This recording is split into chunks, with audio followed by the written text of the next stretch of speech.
Harusnya pemerintah melihat itu, bahwa setiap produk di Indonesia ini pasti ada pro kontra. Nah, itu yang Demokrat sebetulnya berharap pemerintah jangan sekarang, karena pasti pro kontra. Ketika pro kontra, maka yang terjadi adalah demo. Kalau terjadi demo, maka apa yang menjadi harapan kita bahwa physical distancing itu akan bisa kita lakukan dalam menangani pandemi ini pasti tidak berhasil. Nah, itu kira-kira satu. Jadi kalau dibilang urgen kalau bukan pandemi ini tetap urgen, karena ini kita harapkan pemerintah segera membuka lapangan kerja sebesar-besarnya untuk mengatasi pengangguran. Nah, yang kedua, saya melihat bahwa karena urgennya itu, tapi tidak berarti harus terburu-buru.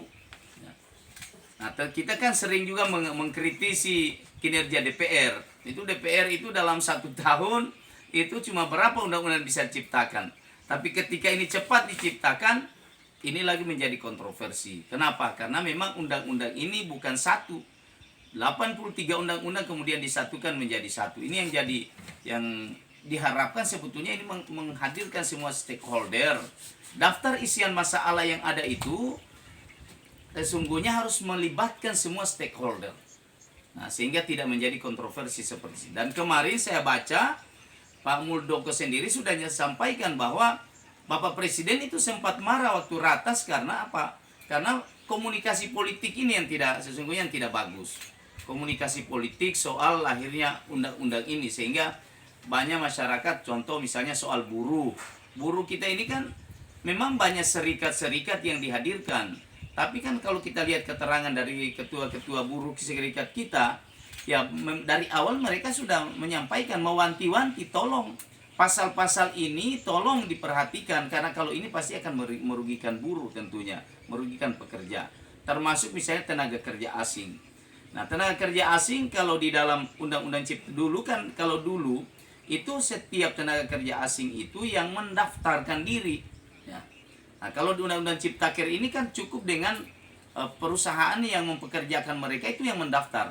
Nah, saya belum melihat betul secara detail. Kalau itu terjadi, maka ini sama dengan dulu saja masih mendaftar satu-satu itu sudah los kalau misalnya kayak di Morowali misalnya. Nah, tapi kalau dengan sekarang cukup satu orang saja yang mendaftar kemudian melampirkan berapa banyak kebutuhan tenaga asing, ya tentu ini akan semakin mudah. Namun tentunya kita berharap kalau pertanyaan Adinda tadi, jadi terus bagaimana ini undang-undang Omnibus Law?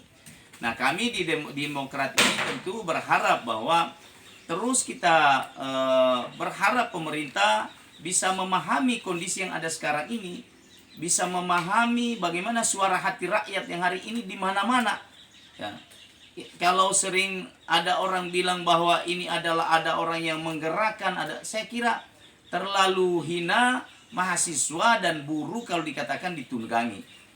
Ya. Saya tidak aku yakini, tapi saya percaya bahwa ini adalah suara hati rakyat. Dan kita berharap, harapan kita, kami khususnya saya di fraksi Demokrat berharap pemerintah mendengar suara rakyat ini untuk bisa kita dialog, duduk bersama, mengundang kembali, mari ayo. Ini kita semua punya niat yang baik, pemerintah punya niat yang baik, tapi tentu rakyat juga memperjuangkan hak-haknya. Masa tidak bisa ketemu kalau kita duduk dengan cara dialog yang baik-baik. Jadi saya kira itu Adinda, kalau apa yang harus kita lakukan, terus kita akan memberikan suara kepada pemerintah, mereka mendengar tentu dengan cara-cara yang baik, tidak dengan anarkis. Kemarin yang sudah sampaikan bahwa kita semua ini sedang berjuang. Pemerintah juga berjuang, tapi kita juga rakyat sedang berjuang. Tapi kita butuhkan negara ini harus kondusif, saling menghargai antara kita tentunya, baik aparat keamanan, kemudian tentu para teman-teman kita yang baik dari mahasiswa maupun dari kaum buruh tentunya.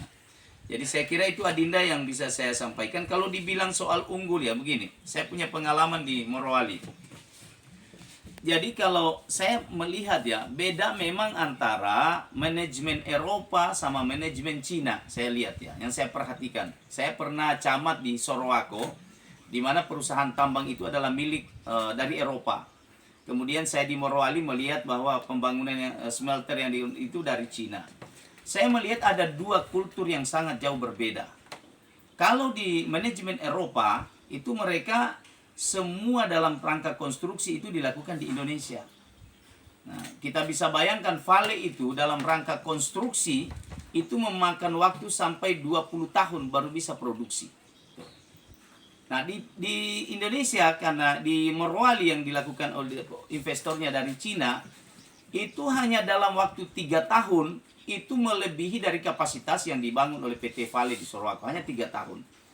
Artinya apa? Kalau Eropa itu saya lihat mereka memang tidak ada mobilisasi tenaga kerja besar-besaran masuk di Indonesia karena semua dirakit di Indonesia.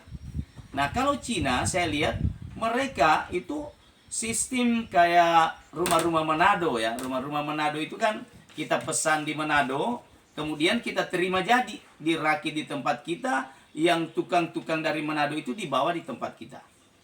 Nah, kira-kira itu kejadian di Morowali. Di Morowali itu tenaga kerja asing sampai 5.000-an orang itu seperti itu modelnya. Karena sampai hari ini diperkirakan masih ada kurang lebih sampai 2022 konstruksi smelter di IMIP ini belum selesai. Nah, itu yang mereka datang. Jadi pabriknya sudah selesai di Cina, kemudian didesain di Cina, dibikin di Cina, kemudian mereka bawa di Indonesia, datang di sini seperti knockdown saja, tinggal pasang. Jadi sebetulnya saya melihat bukan soal SDM.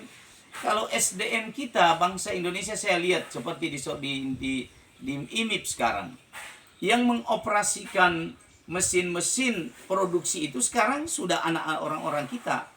Pada saat dulu saya bilang sama perusahaan, saya ingin tolong ditandem. Satu orang operator yang ada dari Cina harus didampingi oleh 2 orang Indonesia. Dan alhamdulillah setelah mereka berjalan 1 tahun, nah, mengoperasikan produksi mesin-mesin dan sebagainya itu sudah dilakukan oleh orang-orang kita, orang-orang lokal tentunya. Nah, ini yang saya melihat seperti itu soal tenaga kerja. Saya tidak tahu kalau ada yang lain, tapi secara kasat mata yang saya pernah lihat dan saya alami, membandingkan Sorowako perusahaan Eropa dan Morowali perusahaan Cina, seperti itu manajemennya yang saya lihat. Satu diproduksi di Indonesia, satu diproduksi di luar, kemudian datang tinggal pasang. Sehingga kita bisa lihat di Morowali itu hanya dalam jangka waktu 5 tahun itu luar biasa ya, perkembangan pembangun konstruksinya. Kenapa? Karena barangnya sudah jadi di sana, dibawa dipasang di sana.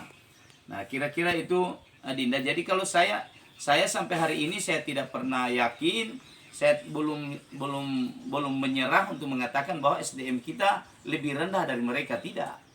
SDM kita juga bagus-bagus. Nah, tinggal tadi kami sedang mendorong kementerian sebenarnya tenaga kerja saat ini ada program tenaga kerja menteri sekarang yang kita coba dorong dari Komisi 9, yaitu pembangunan BLK internasional.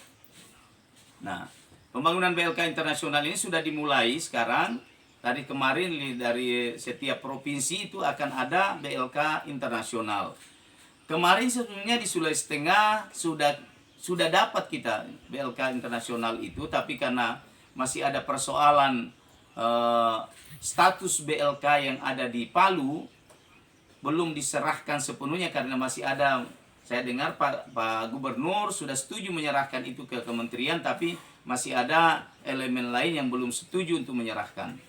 Nah, kalau itu kita serahkan ke pusat, maka Kementerian Tenaga Kerja akan membangun di setiap ibu kota provinsi itu adalah BLK internasional. Dalam rangka tadi mempersiapkan sumber daya manusia kita. Karena sekarang ini kita tahu betul bahwa kemarin program Kartu Prakerja sebetulnya kalau tidak pandemi ini adalah salah satu solusi untuk meningkatkan sumber daya manusia kita. Tapi tidak usah ragu, saya lihat di Bahodopi, di Morowali, tenaga kerja lokal juga biasa ajari orang-orang Cina itu bekerja. Nah, jadi kalau bicara SDM, saya kira SDM kita juga bagus. Tinggal pemerintah harus lebih masif menyiapkan lembaga latihan-latihan kerja sehingga tamatan-tamatan kita baik perguruan tinggi, SMA, SMK itu mereka siap kerja untuk itu. Saya kira itu Adinda Idrus, terima kasih.